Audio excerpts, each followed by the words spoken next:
It was supposed to be a night of fun, a night of passion, ego and proof, the kind of night a young man brags about to his friends, a night that would live forever in memory.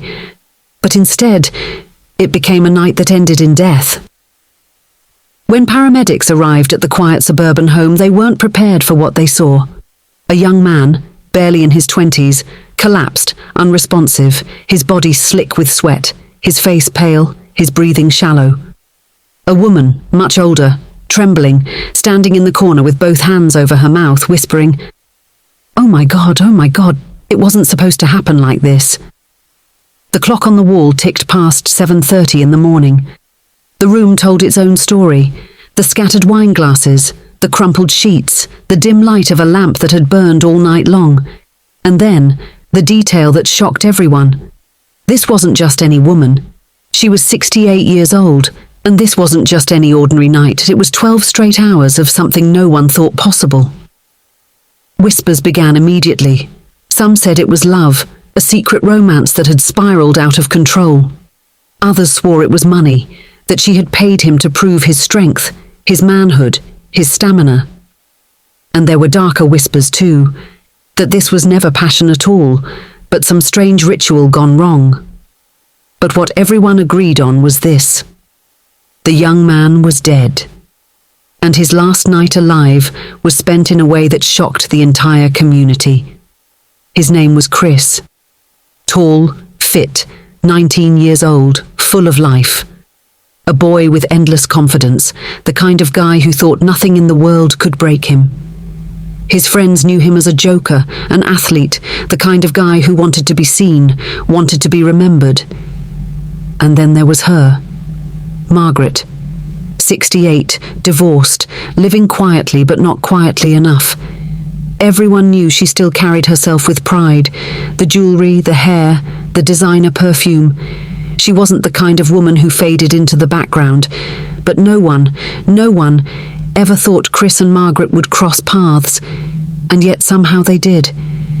That night, behind those closed doors, in that house at the end of a quiet street, something happened that no one can quite explain. 12 hours, endless pressure, and then the collapse. And by sunrise, Margaret was left standing over a body, dialing 911 with shaking hands, her world spinning out of control. But before I tell you exactly how they met, how it all started, and what led to that shocking final night, I want to ask you something. Where are you watching from right now? Drop your country, your city, or even just your flag in the comments. And if this is your first time here, welcome. This channel tells real stories, unbelievable stories, stories that make you question everything you thought you knew about people, family, and trust. If you subscribe right now, I promise you'll never regret it, because the next story might be the one that keeps you awake at night. So, are you ready? Because this is the story of Chris, the story of a young man who thought he could handle it all, and the older woman whose secret night with him would change everything. Let's go back to the very beginning. Chris wasn't the kind of young man you could easily ignore. At 19, he carried himself with the kind of restless energy that made people notice him when he walked into a room. His tall frame, lean from hours of basketball at the neighborhood courts, gave him that athlete's confidence. He wasn't the best student, not by a long shot, but he didn't care. To Chris, life was meant to be lived in moments, fast, loud, and reckless. Friends often described him in one word: fearless. He was the type who would dive into the deep end of the pool just to prove a point. The kind of guy who would race his car with the gas tank nearly empty, swearing he'd make it before the engine gave up. To him, rules weren't obstacles, they were challenges. But beneath all that bravado, Chris was also chasing something else: validation. He wanted to be admired, respected, envied. He wanted to be the story his friends told when they gathered late at night, scrolling through their phones. That hunger made him reckless. And it was that recklessness that would eventually draw him into a world he never imagined. Chris's family life was complicated. His parents had separated years earlier, and though he lived with his mother most of the time, he spent weekends with his father. His mom was the protective type, cautious, strict, always warning him that one wrong move could ruin his future. Chris, of course, tuned her out. He thought she was too uptight, too worried about appearances. His father was different. A man who worked long hours, who sometimes drowned his evenings in silence and whiskey. With him, Chris felt freer, less restricted. But he also felt invisible. His dad didn't ask many questions, didn't pry into where Chris went or who he was with. That absence of oversight gave Chris more freedom than a 19-year-old probably needed. And so he wandered. Nights out with friends that stretched into mornings, parties where he drank more than he could handle, dating apps and social media, where Chris spent endless hours scrolling, swiping, messaging. His phone wasn't just a tool, it was his lifeline. That's where Margaret came in. Margaret wasn't who you'd expect to see in Chris's world. She was 68, but she carried her age like a challenge to everyone who thought she should fade into the background. Silver hair, carefully styled. Expensive perfume that lingered in every room she entered. Jewelry that caught the light just right, and the confidence of someone who had lived enough life to stop caring what anyone thought. She lived in the nicer part of town, in a house that spoke of both comfort and loneliness. Divorced for over a decade, Margaret had raised her kids and watched them move out, start lives of their own. She spent her days gardening, reading, and scrolling through social media more than she liked to admit. It was on one of those nights, one of those long, quiet, restless nights, that Margaret's world intersected with Chris's. It began innocently enough. A photo. Chris had posted one of his usual mirror selfies, shirtless, muscles flexed, captioned with some careless line like, "Haters stay mad." His friends flooded the comments with jokes, emojis, inside banter. But hidden among them was something Chris didn't notice right away. A like from a much older account. Margaret's. At first he ignored it. But then another like came, and another. A string of his photos, one after the other, all with that same name attached. Curious, he clicked on her profile. He expected a scam bot, maybe a fake account. But no, the photos were real. A woman, clearly older, posing at dinner parties, travelling, smiling next to friends her age. There was nothing fake about it. That intrigued him. So, half as a joke and half out of curiosity, Chris sent her a message. "Didn't think my pics were your type. What's up?" He didn't expect a reply, but within minutes the typing bubble appeared. Margaret responded with something he didn't expect. Wit. "Confidence is attractive at any age. You look like you have plenty of it." That short exchange opened the door. What followed over the next days was a strange, slow dance of conversation. At first, Chris bragged. He told her about his basketball games, the girls who liked him, the parties he went to. He played up the part of being young, energetic, unstoppable. Margaret responded with amusement, like someone watching a show she'd already seen before. She teased him gently, sometimes flattering him, sometimes challenging him. And Chris, who was used to girls his age giggling at his bravado, found himself hooked by the way Margaret carried herself. She was sharp, confident, and strangely magnetic. She didn't chase him, but she didn't dismiss him either. It was like she knew exactly how to keep him coming back. What started as playful messages soon grew into longer conversations. She asked about his life, his dreams, his frustrations. He found himself venting about his parents, about feeling invisible, about wanting to prove himself. Margaret listened, encouraged, and then slowly shifted the tone. Compliments slipped into the chats. Flirtation crept in. And soon, the line between casual conversation and something deeper began to blur. For Chris, it was intoxicating. Here was a woman who not only paid attention to him, but made him feel seen in a way no one else did. His friends might laugh at the idea of him talking to a woman nearly 50 years older, but Chris didn't care. He felt powerful, desired, special. And for Margaret, it was a thrill she hadn't felt in years. The attention of someone so much younger, so full of life and fire, made her feel alive again. Like time had been rolled back, like she could rewrite the story of who she was. Before long, their chats weren't just casual anymore. They were daily, then nightly, until eventually they became constant. Messages turned into voice notes turned into late-night calls, and with every passing day, the connection deepened. Until one night, Margaret said the words that would change everything. "Maybe we should stop talking on the phone and meet in person." Chris hesitated. He had bragged to her endlessly, talked about being fearless, about living without limits. But in that moment, the idea of actually showing up at her door made him pause. And yet, deep down, he knew he would do it. Because this wasn't just about Margaret anymore. This was about proving himself, proving his manhood, his stamina, his strength. It was about living up to the fearless image he had painted for her. And for himself. And Margaret? She was ready. She had already made up her mind. And so the stage was set. Two people, worlds apart in age, drawn together by curiosity, validation, and desire. Two lives about to collide in a way that no one around them could have predicted. Because what started as a playful exchange of likes and messages was about to spiral into something darker, more dangerous, and ultimately deadly. The night they finally met was one of those nights where the air felt heavy, almost electric, like something was waiting to happen. Chris stood in front of his mirror, staring at himself for longer than usual. He adjusted his basketball jersey, tugged at the hem, flexed his arms, and tilted his head like he was sizing himself up for a battle. This wasn't just any night.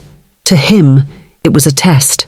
He was about to prove to himself, and to her, that he wasn't just talk, that his bragging wasn't empty words, that he was the kind of man who could take on anything.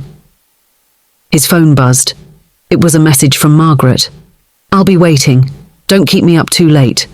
She added a winking emoji. Chris smirked. His friends would never believe him if he told them, and maybe he wouldn't tell them. Maybe this would just be his secret victory, the kind of story that made him laugh years from now. He grabbed his jacket, pocketed his phone, and stepped out into the night. Margaret's house was quiet when he arrived. The neighbourhood was nicer than his, with manicured lawns and porch lights glowing faintly like little stars. He parked a few houses away, part nerves, part instinct, and walked the rest of the distance. As he reached her front door, he hesitated for a second.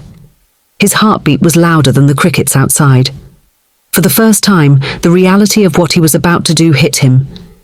She wasn't just a voice on the phone anymore, or a name lighting up his screen.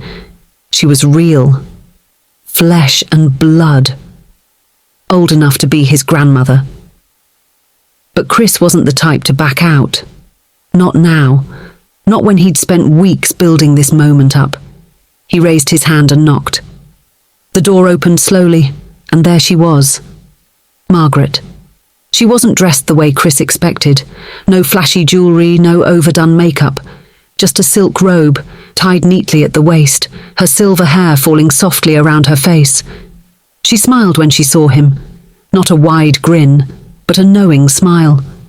The kind that said she had been expecting him all along. "You're taller than I imagined," she said softly. Chris laughed, trying to mask his nerves.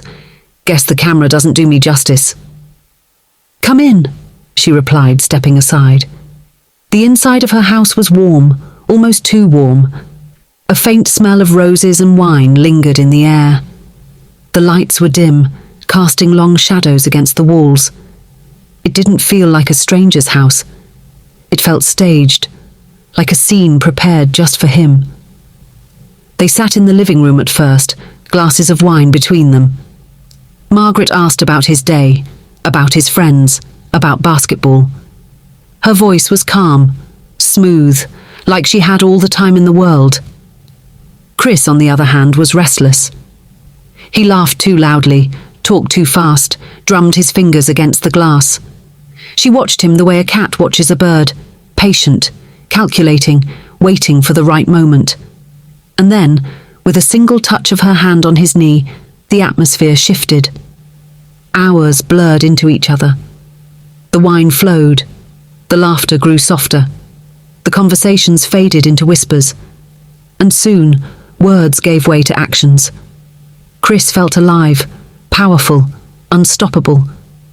Every time he thought about slowing down, about admitting he was tired, he remembered the image he had built for himself, the fearless guy, the one who could outlast anyone, the one who didn't quit.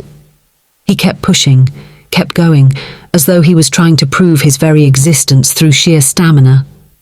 Margaret, for her part, seemed strangely composed, encouraging him, matching his energy, yet always holding something back.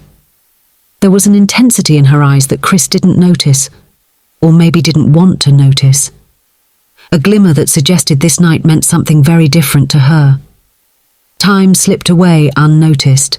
The clock ticked past midnight, then past 2, then past 4. Chris's body began to protest. His muscles ached. His chest rose and fell heavier than before. But his pride wouldn't let him stop. He thought about the way Margaret looked at him, the way she seemed to expect more. And so he pushed further, ignoring the warning signs, drowning them in adrenaline. 12 hours. That was the number people would whisper later. 12 hours straight. By the time the morning sun crept through the curtains, Chris was barely holding himself together. His skin was slick with sweat, his vision blurred, his body trembling with exhaustion. Margaret poured him another glass of water, urging him on with that same calm, unreadable expression. And then it happened. Chris stood up, maybe to stretch, maybe to head to the bathroom, and the world spun around him. His chest tightened like a fist had clenched inside. His knees buckled. The glass slipped from his hand and shattered on the floor. And before Margaret could even call his name, Chris collapsed. The sound of his body hitting the ground echoed through the silent house. Margaret froze for a moment, her breath caught in her throat. She rushed to his side, shaking him, calling his name. But his eyes were closed, his body limp, his chest heaving in short, shallow gasps. She fumbled for her phone, her hands trembling, the polished calm she had carried all night now shattered. She dialed emergency services, her voice breaking as she gave the address.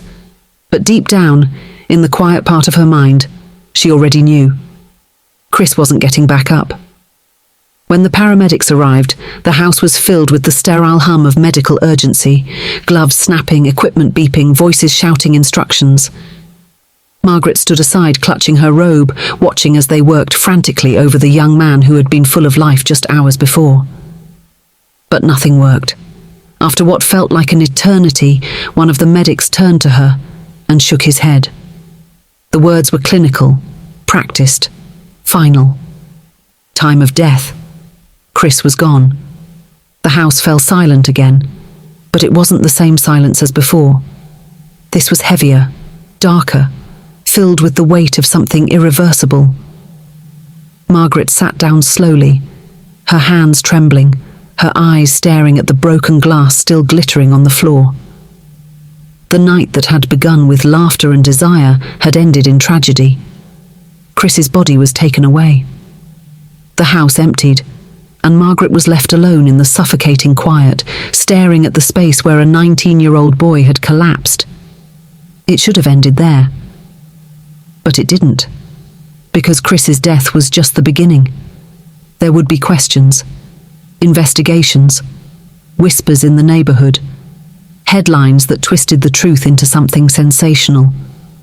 And through it all, one fact would remain. Chris had gone into that house alive, and he had not come out the same.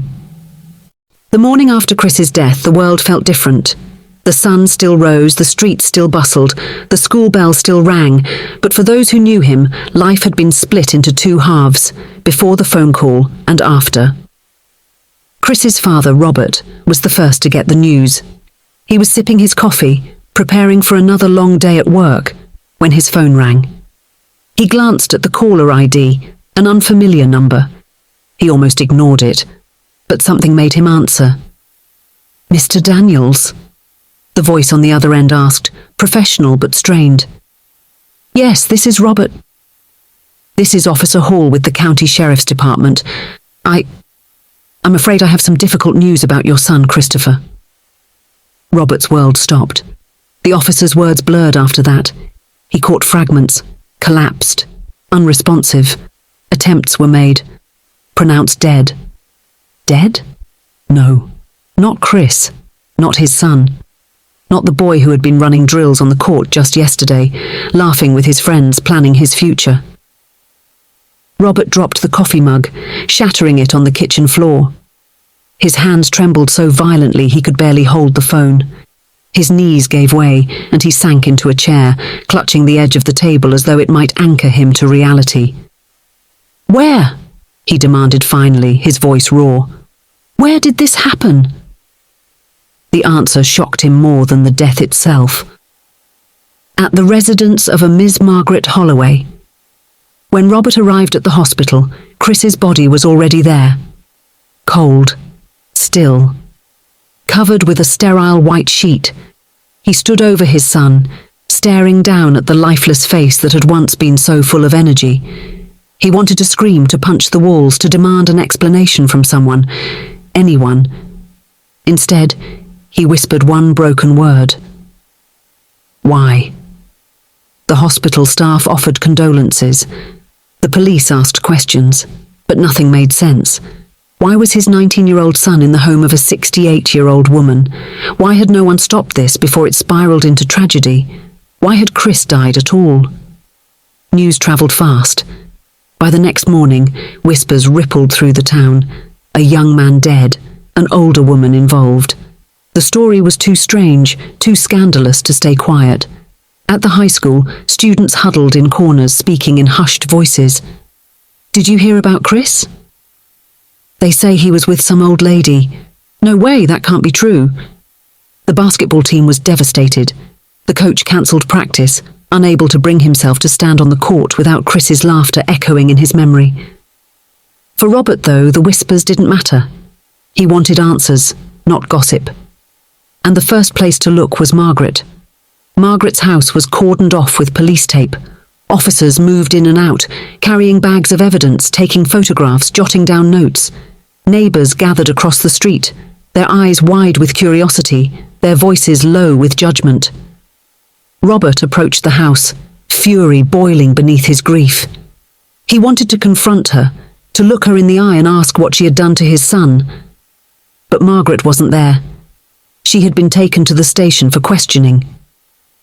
At the police station, Margaret sat in a cold metal chair, her silk robe replaced by a plain sweater and slacks. She looked smaller now, less composed than the night before.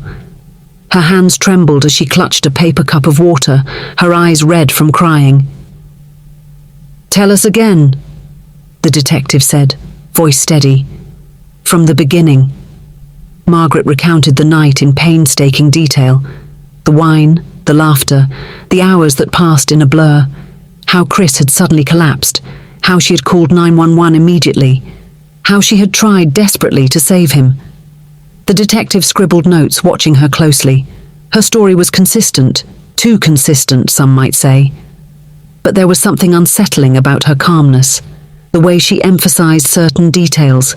The way she spoke of Chris not as a grieving friend might, but almost clinically.